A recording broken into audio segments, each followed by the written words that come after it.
साथी हामी बल खेल्न जाम ल जाऊ साथी तिमी त्यहाँ बस्छ म यहाँ बसेर हान्छु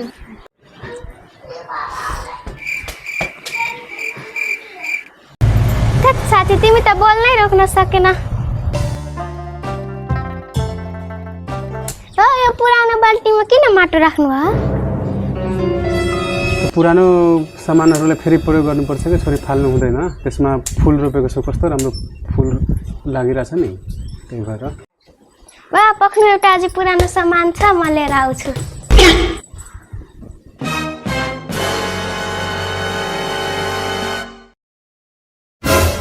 यो पुरानो सामानलाई के गर्ने त बाबा यो के को हो यो खुत्रुके बनाउनु पर्छ क्या हो यहाँबाट पैसा हालेर जम्मा गर्नुपर्छ क्या हो होइन यो त हराउँछ त्यसो भएलाई डस्टबिन राम्रो हुन्छ क्या हो यहाँबाट फोहोरहरू हाल्ने अनि फोहोर भर्यो भने नि यहाँ खोल्ने ठाउँ रहेछ यहाँबाट खोलेर फेरि फालिदिने अनि फेरि यसरी लगाएर यसलाई डस्टबिनमा प्रयोग गर्यो भने चाहिँ राम्रो हुन्छ क्या हो अब यसमा डस्टबिन नै लेखिदिनु न म डस्टबिन बनाएर प्रयोग गर्छु पखमा डस्टबिन लेखिदिन्छु है अनि तिमी डस्टबिन प्रयोग गर DUSTBIN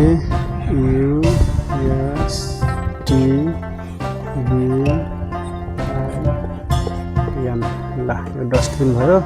अब यसमा फोहोर राख्नु ल कोठामा ल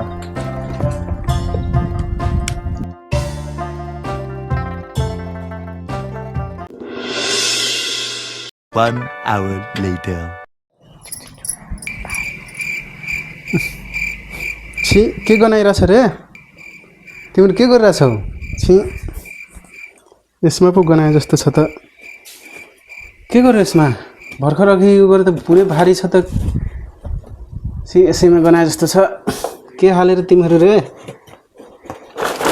यहाँ बाबा छि यत्रो फोहोरहरू किन हालेको यस्तो के हालेछ रे त्यही भएर त गनाइरहेछ कहाँबाट ऊ त्यही बाटोमा फालेको थियो त्यही उठाएर हालेको सालेको खोपडी तोड साले